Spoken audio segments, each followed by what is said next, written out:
Hey up, witches! I thought I would throw you a little bonus, as it has been a very long time since I've put any bonuses on the old public feed. This is the very first Cauldron of Woo exclusive podcast for the Patreons, but you're getting a little sneak peek. And if you like it, there's lots more where that came from over on my Patreon. Have a look-see, won't you? It's like a couple of quid. But I did start off as What the TikTok and then got seriously annoyed with TikTok when I got cloned over a year ago and they couldn't give a toss. So I threw my bat and ball away and I didn't log on for like a year. I'm back on it now just because there's a lot of cool witches over there, such as Gail, the witch next door, who helps me out loads, bless her. Is proper shouting me on and sharing my stuff, and she's a massive witch on the old tinterwebs. So that is very helpful indeed. Thank you, Gail, you absolute diamond. So enjoy this little offering, and the next episode will be out on Monday. Then reverting back to bi-weekly episode because I just can't do it, it's too hard. Welcome to the Cauldron of Woo. This is the first episode and it's a branch off from What the TikTok because I was just so cheesed off with them. The way they reacted about being cloned and people being scammed in my name. Therefore, I'm shaking off that title and also finding information elsewhere other than TikTok. So this is an evolution of What the TikTok, a new little bite-sized witchcraft and spooky and conspiracies and things that make me go like, ooh, that really interest me. Welcome everybody. I hope you enjoy this little offering exclusively for the Patreons.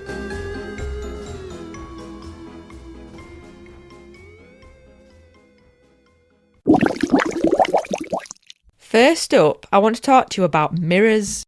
Mirrors are just such an intriguing and can be quite magical and of course are very useful. We need them really in daily life to see how we look and see behind us whilst we drive and just check us lippy, do experiments and all that jazz.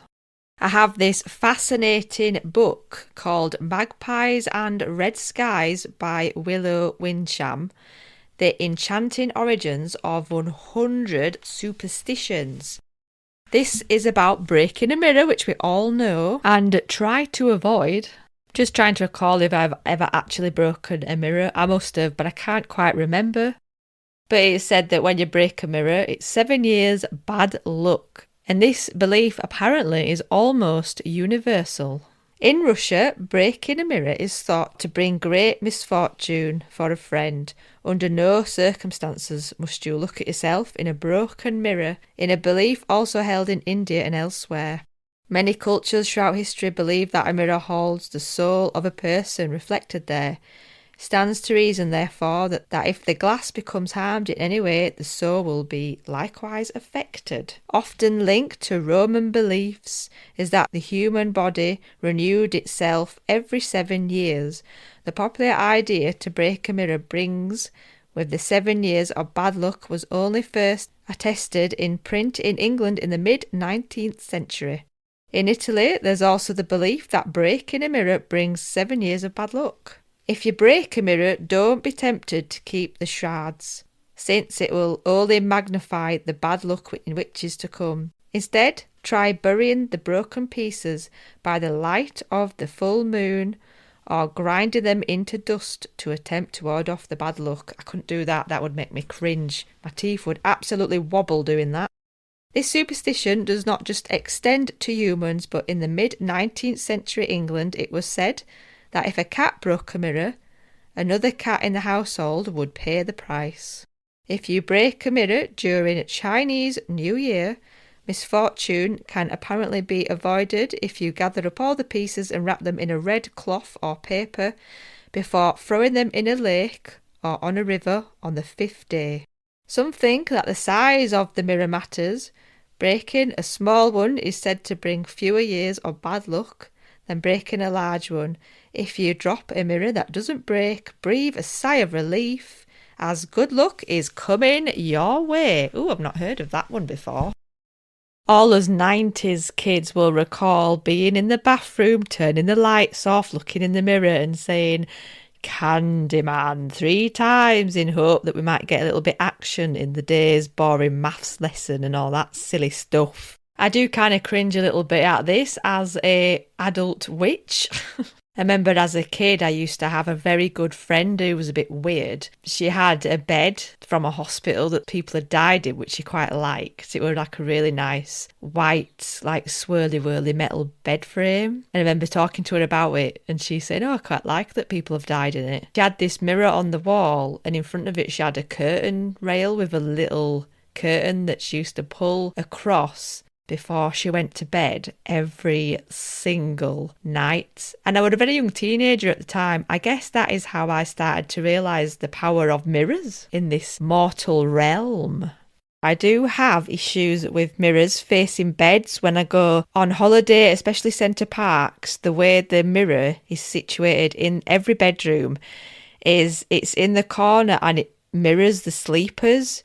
So when you're in bed, you see yourself in the mirror, and every time I stay there, I cover them up at night because it is well dodgy, is that? Mirrors have been feared and respected throughout history, like for centuries, because people believe like they have a special supernatural power of going into other realms and connecting with the dead and stealing your soul in the night. Feng Shui says there should be no mirror opposite your bed, as when you sleep, your soul could get confused. You know, when you dream, when you go out of your body, it's theorised that if there is a mirror, your soul won't know which body to go back into, may go in the mirror and be stuck there for centuries until somehow you have some kind of ritual to bring it back. It's just fascinating. I love it. In ancient Greece, mirrors are connected to the dead and speaking to the dead. They'd use them to communicate with different realms of the other side by staring at them with candles and the like around them. And it is used for scrying today as well. I mean, I often use mirrors for scrying. If you put a candle in front of your face and stare at your own reflection, you can blink, but like look around your face, then I believe you can divine that way. To me, it is a bit like how you would do a magic eye piece of art back in the day. Can you remember them? I remember when I met the occult family last Halloween. Ooh. They came to Leeds for the Gothic Festival and I made an effort to go meet them before I recorded with them, which I have done and I haven't shared it yet. But I will. I'm just picking the right time. But they had an haunted mirror within their selection of haunted items that was in like a tent of haunted items and it was covered up. And there was a disclaimer that you had to sign if you wanted to look in the mirror because it was said to haunt you. Like if you looked at your own reflection, you'd get haunted. Did I look in that mirror? Did I hell? Did I echoes? No way am I looking in that mirror. But he said stuff happens to people and they've had to make a disclaimer so they don't get sued if people come and look in the mirror. They think that's scary. And then there's that famous mirror that's hidden underground in the Vatican, isn't there? I think it's in like a room that's leaded and secured and nobody can go in it. This mirror is like the devil's mirror and it is called a Class 3 infernal object and it is believed that it was made by the devil.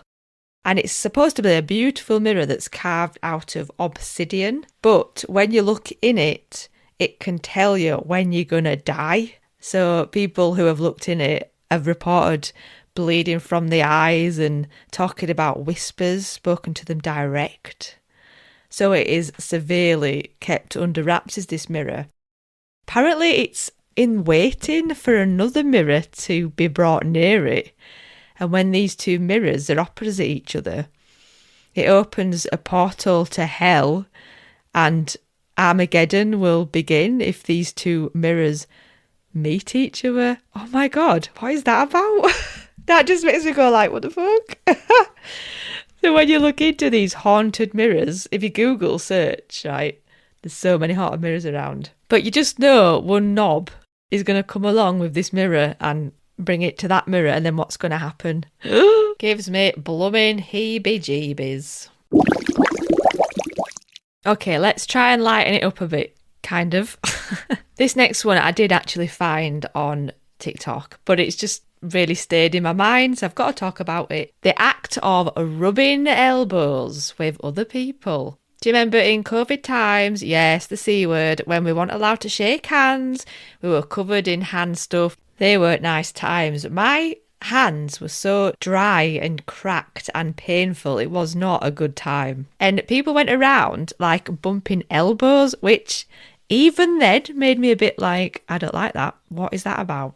So in the voodoo and hoodoo spiritualist beliefs and traditions, they believe that to touch another person's elbow is to swap your destiny with them. So there was a guy who went viral on TikTok recently, and he was going around Orleans inviting people to bump elbows with him, like tourists and stuff. And on the video, a guy actually says, I know better than that because the shadow man taught me. And then they opened this whole discussion about why you shouldn't bump elbows with people. The elbow moves around and is very versatile and kind of open and closes like a door. We use as elbows all the time. They hold a lot of power, really, in terms of freedom and achievement. Could be a magical symbol for your destiny and how your life progresses. And so it could be a way into your destiny. Don't you think that's mad? Oh my God. And when you sit at the desk and you're writing and you accidentally bump elbows with the person next to you, have you just swapped your destiny? I'm sorry, that just blew my brain, and I thought about it for a long time afterwards. And even though it seems a bit silly and far-fetched, I still would never bump elbows with anybody 5 years ago or even now. Okay, last one, a positive one. Do you know about when you plant a seed, putting it in your mouth and then putting it in the soil is thought to help it grow? Some people think that's because you're giving it moisture to wake it up, make it come alive, but it actually is reading all your saliva and the information within there in terms of what your body needs. It's learning from your saliva to produce the best fruit for your body. How brilliant is that? And apparently farmers do this. It's like a farmer thing where everybody puts the seed in the mouth, puts it in the ground. It's a little bit like breast milk and breastfeeding. When your baby's saliva is on your nipple, it tells your body what kind of antibodies to make for the baby. So only your body can create the best, most bespoke milk for your child. And it is so similar to what our food could be doing for us if we started to plant our own produce and not get it all from the supermarket. How fantastic is that? I thought that was just so brilliant. Of course, it won't work for other people as good as it will work for yourself, but I'd be fine with having fruits and veggies that the farmer grew with saliva when he planted them, because there'll be a little bit more natural stuff in there and a bit less of the shite that is put on to mass-produced stuff. So I just thought, if, dear witch, you are going to be planting this summer your food or your tomatoes or whatever, why don't you put your little seed in the mouth, or maybe even spit on them before you put them in the soil, and see how they taste and how they grow. That's it from me for the first episode of Cauldron of Woo. It'll be a little bit of everything. It won't just be conspiracy theories. It'll be things that just light me up, basically, as a witch and as a person, with a little magical element and a little dash of what the heck. I hope you're enjoying this. Please comment below and let me know what you think of it, how I can improve it, if you've got some input, if you want to come on it, whatever is good. I love to connect with my Patreons. Have a beautiful June, and I will speak to you on another episode of Cauldron of Woo.